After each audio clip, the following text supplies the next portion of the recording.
Olha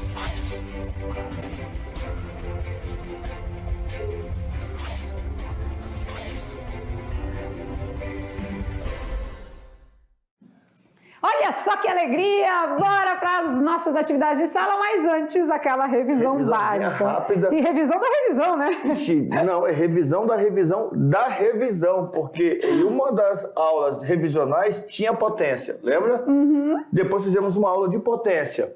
E agora outra. Não. Potência de potência? É, tá. Vamos lá então, 48 a nossa aula, né? Metade do nosso caminho, a caminhada é longa, minha galera. A parte 1 de função exponencial, onde a gente vai dar algumas dicas para vocês, beleza? Vamos ver? Vamos lá. Dicas dos professores de matemática. Aplicação de exponencial e logaritmo. Nós nem vimos o logaritmo ainda, mas já vamos colocar aqui alguma coisa. É importante focar a atenção para logaritmos e exponenciais. A teoria também cobra as suas propriedades. É o chamado calcanhar de Aquiles. Calcanhar de Aquiles, uma expressão popular que significa o ponto fraco. Por que nós colocamos isso aqui para vocês? Porque essas duas disciplinas, elas precisam muito de suporte. E elas vão dar um suporte também em muita coisa. Vocês viram que a professora Sabrina de Química ressaltou que no cálculo do pH nós precisamos resolver uma expressão com logaritmo. Então vocês devem aprender logaritmo agora para poder aplicar lá na parte de química. Nós temos também, por exemplo, lá na geografia, o cálculo do crescimento populacional, né, que é dado em forma de função exponencial. Então é importante que nessas aulas vocês foquem bastante e prestem muita atenção.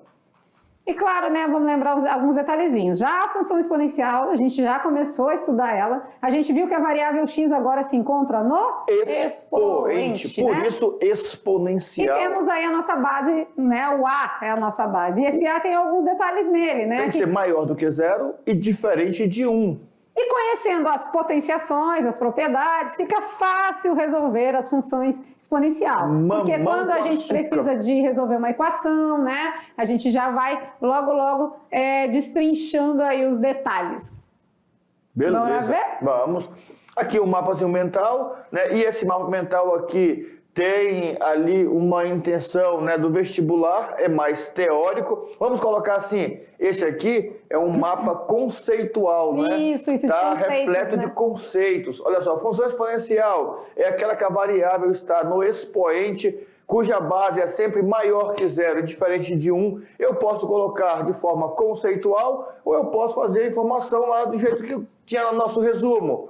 O A é maior que 0 e o A é diferente de 1. Então, um é conceitual e o outro é mapa mental, que eu olho para a informação de forma explícita e já percebo o que ele está falando. Uhum. Então, aí deu um exemplo Temos ali aqui alguns embaixo, exemplos, né? olha Isso. só aqui, ó, exemplos da função, beleza? Só que esse xizinho é no expoente, tá? Ele tá... É porque na hora de diagramar... digitar, né? Mas ele é no expoente, tá? É 4 elevado a x, 0,1 elevado a x, 2 terços elevado a x, tá? Como funciona, né? Mostra algumas restrições, a gente vai ver melhor isso graficamente, né? A gente vai entender isso, como funciona no gráfico, mas a gente já viu que na reta numerada é bolinha aberta no 0, bolinha aberta no 1 e o restante é acima de... são valores positivos, né? Então... E aqui nós temos uma informação também importante, olha só. A função exponencial não pode ter na base o valor 1, pois assim ela não seria exponencial, e sim constante. Além do mais, a base não pode ser negativa e nem 0, pois não é possível, nesse caso, definir uma função. Mas eu gostei do 1, porque senão ele vai ser uma função constante, e a função constante não é uma função exponencial. Sim. Então, esse mapa conceitual está muito bom. E olha só que detalhe importante, na revisão a gente já aprende que o mapa mental tem muitas informações de forma gráficas, desenhos, e na conceitual são mais os conceitos, mas os dois são muito importantes. Muito bem. Então vamos, atividade de sala agora é com vocês. Já já estamos de volta.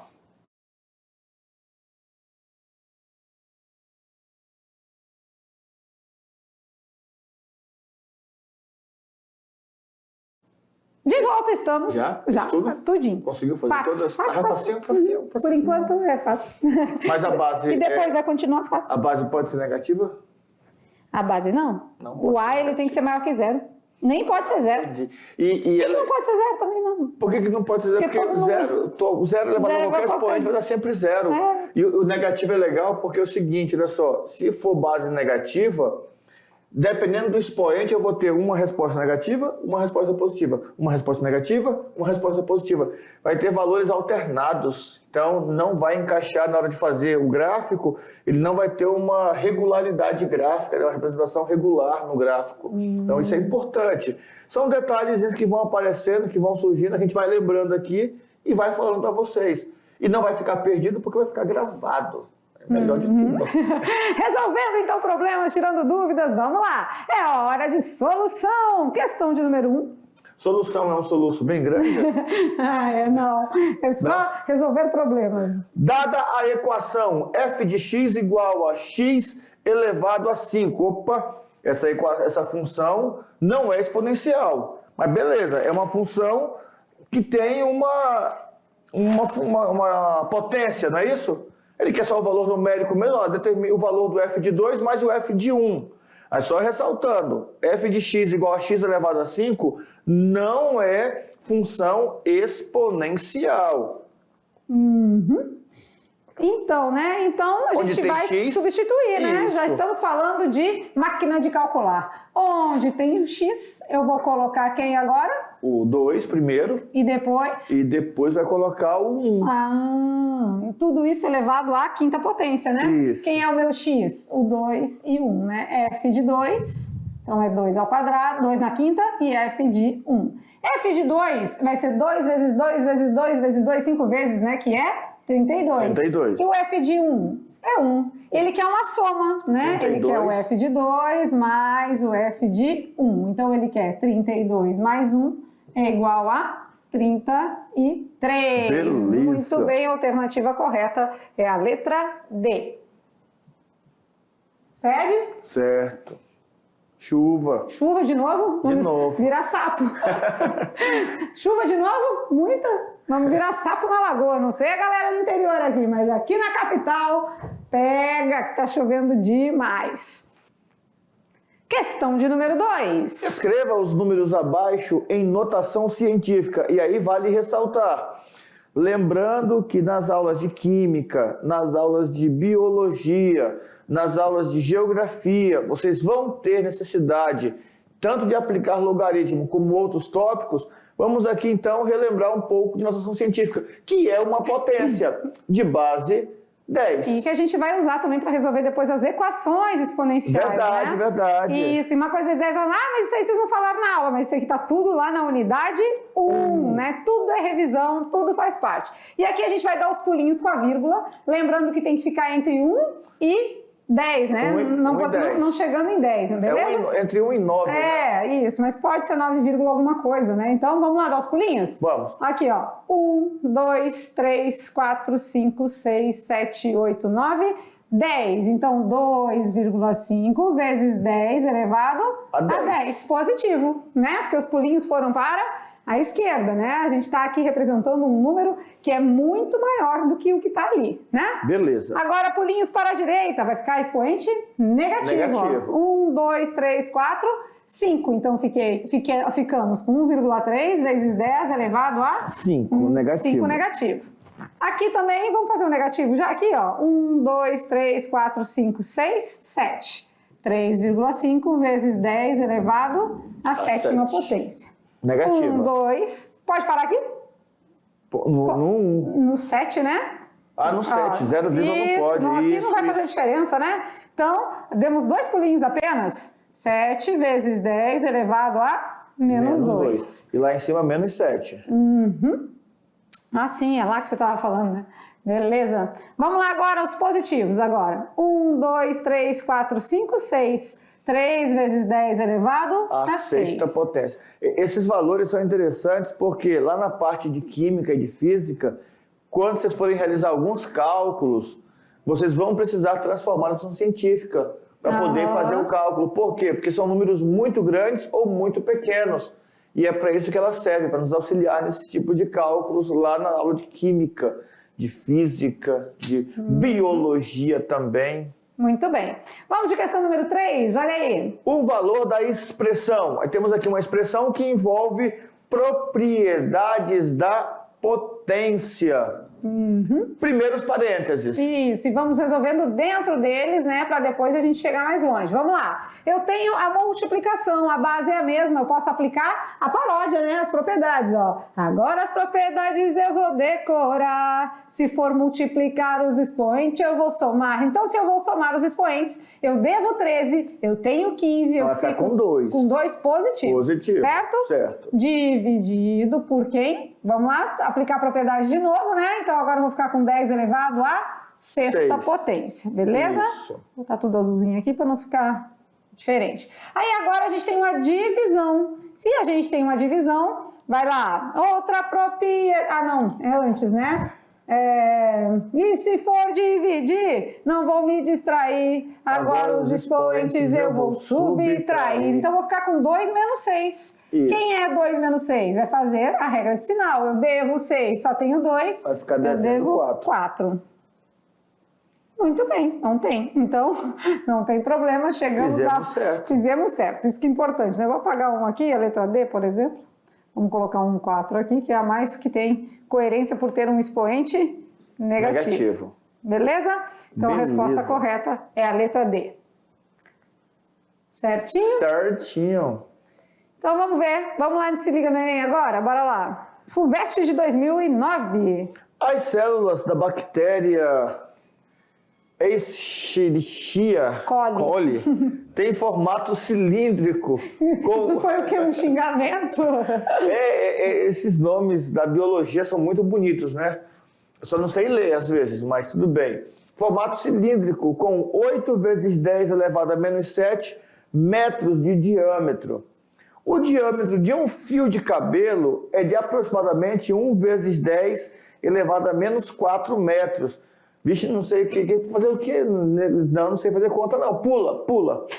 Aí é o que ele fala, dividindo-se o diâmetro de um fio de cabelo pelo diâmetro de uma célula, obtém-se como resultado... Aí olha só que interessante, ele me deu uma informação toda ali complicada, só que depois ele fala, dividindo o diâmetro do cabelo... Que é 1 vezes 10 elevado a menos 4. Pelo diâmetro da célula. Que é 8 vezes 10 elevado a menos 7. Isso. Virou uma propriedade da potência também. Eu tenho lá 1 dividido por 8 e do lado eu tenho 10 elevado a menos 4 dividido por 10 elevado a menos 7. E 1 dividido por 8 é quanto mesmo? 1/8? Bom, 1 dividido por 2 é meio. 1 dividido por 4 é 0,25. Que é metade da metade. Então vai ser 0,125. 0,125. Então já vou marcar a letra A, porque a única que tem 125. Na verdade, assim, né? É a única que tem uma referência. Por mais que a gente trabalhe com a potência de 10 ali, é a única que vai ter a referência, né? Mas vamos lá. Vamos. A gente tem aqui, então, vamos fazer a parte numérica, número com número, e vamos fazer a potência de 10 com potência de 10, beleza. Certo? 1 dividido por 8, 0,125. Agora lá, 10 elevado a menos 4, 10 elevado a menos 4, é dividido por 10 elevado a menos 7. Sabemos que na divisão, a gente faz o quê com os expoentes? Diminui, né? Subtrai, isso. Então vai ficar menos 7? Isso, então vai ficar menos 4 mais 7. Então vai ficar 10 elevado a menos 4 mais 7. 10 elevado a menos 4 mais 7 é o mesmo que 10 elevado a 3, né? 3, eu isso. devo 4, tenho 3 para pagar, então fica 10 elevado a 3. 10 elevado a 3, a gente pode dar os pulinhos com a vírgula, não pode não? Pode.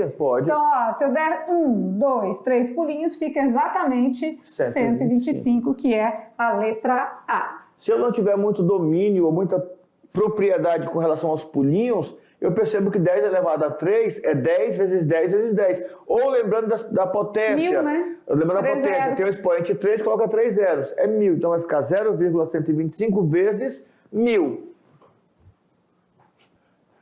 0,125 vezes 1000 vai dar 125. É importante essa associação das ideias, dos detalhes, de tudo o que está acontecendo.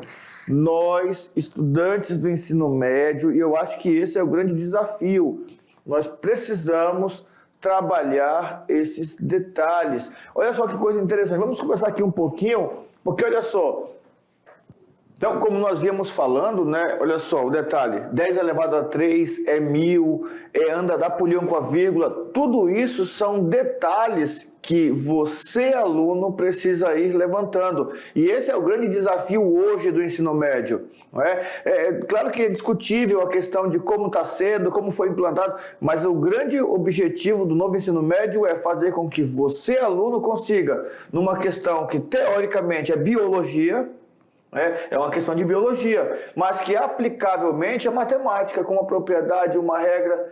E como que eu vou conseguir fazer uma leitura biológica e uma aplicação matemática sem conseguir, né, ou sem deixar que minha cabeça perca o foco? Porque só aqui nós vimos, divisão de números inteiros, que deu uma resposta decimal. Propriedade da potência, que era uma notação científica e depois a gente separou em potência. E por último, o detalhe de enxergar 10 elevado a 3 igual a 1000. Até cansa, né? Porque, eu tô te esperando. Até cansa, porque assim, parece que é muita coisa. Só que são muitas coisas que ficam atreladas a uma única aplicação. Não, e assim, você tem que perceber assim que o Enem, ele na verdade ele já dá um caminho, um rumo, né? Porque assim, por mais que você não saiba, vamos dizer que você não lembra lá da parte aí de potência de base 10 que você tem que transformar. Mas a partir do momento que você sabe 1 dividido por 8, né? Aí já tem o caminho. A oitava parte de alguma coisa que é 0,125, de qualquer maneira não tem mais nenhum aqui, ó. O Enem já te ajuda nesse sentido. Isso. Não tem mais nenhum aqui que você fosse mudar a vírgula de lugar e fosse ficar a ver com o 0,125. Então o Enem ele te dá esse rumo, tá bom? E a gente até percebe também, com relação ao Enem, esse detalhe. Olha só, como essa questão aqui é uma questão mais complexa, mais assim, trabalhosa, ele não colocou no gabarito outro número que envolvesse o 1, 2, 5, esses dígitos 1, 2, 5. Se fosse uma questão mais fácil, pode ter certeza que na letra A, na letra B, na letra C, todas teriam 1, 2, 5 em posições diferentes, para que você pudesse ter ali um pouquinho mais de trabalho para escolher a resposta.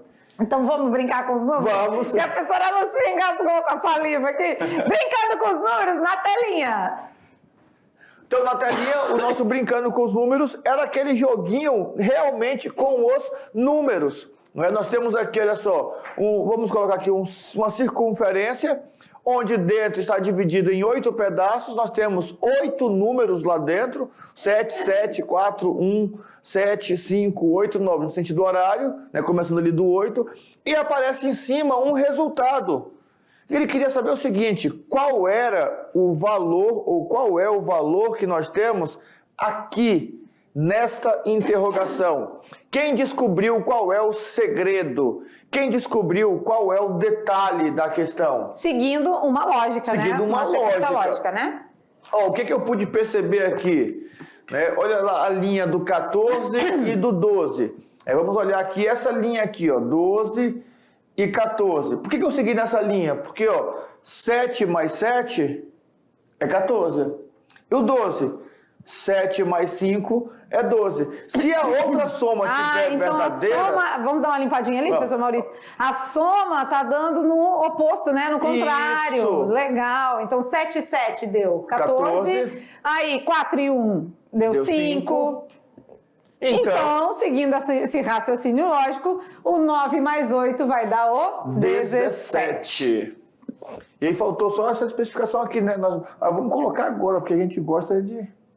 Ó, aqui dá 12. O oposto, né? Isso, o oposto. Quem conseguiu descobrir a lógica? Quem conseguiu pensar ou chegou perto dessa lógica? Ah, professor, mas não estava tão fácil não, não era tão simples não. Não era tão simples mesmo. Até porque, olha lá, é pegado mesmo. Porque a gente, às vezes, olhando num contexto geral, a gente não consegue entender, visualizar, né? A gente vai ter que olhar por partes, né? A gente vai ter que esmiuçar a charada para conseguir entender o resultado. Então, assim, muitas vezes, a gente tem que olhar o problema Sim, claro, temos leitura, interpretação e tudo mais, né? Mas muitas vezes a gente tem que olhar o problema fazendo como? Analisando as partes dele, né? Interpretando por partes e não todo ele num contexto geral. E como está envolvido números, né? E tem números dentro e números fora, a lógica, e ele está perguntando o número que está lá fora, a lógica sempre vai estar atrelada ao número que está fora e os números que estão dentro. Eu só preciso olhar ali e descobrir qual é a lógica desse número de fora com os números de dentro. Aqui veio a ideia do oposto, até porque tinha uma setinha ligando esses números, né? Então estava naquela linhagem, estava naquela linha ali. E claro, né, sempre trabalhando o raciocínio lógico de vocês para cada vez vocês ficarem mais espertos aí para desenvolver qualquer tipo de questão. E aqui, ó, legal, aqui, isso daqui. Você pode criar outros com outros números, seguindo a mesma lógica ou fazendo a subtração, né? E aí joga lá para o seu amigo, para o seu primo tal, e começa a brincar, começa a trabalhar o seu raciocínio lógico também. Verdade. Então, bora ver? Vamos lá então? Agora a gente finaliza a aula, mas já a gente vem com as atividades de sala, a gente vem com os exercícios, mas revisão. Já acabou, professora, já corrigimos tudo já. Já. É verdade! Professora... É porque foi tão rápido o exercício, né? A gente corrigiu tão rápido que ela se perdeu no tempo. Perdoar? Perdoa, então. Porque a pessoa se perdeu mesmo, né? Nós já estamos terminando tudo. Já a gente vem com outra aula de exponencial. Por quê? Porque a gente deu só o início, né? A gente deu o pontapé inicial aí, relembrou algumas coisas, alguns tópicos, mas agora, de fato, a gente vai entrar na função exponencial e nas suas características, tá bom? Foi mal aí, beleza? Ficamos por aqui com aquele beijo no coração e até a próxima aula. Tchau, tchau.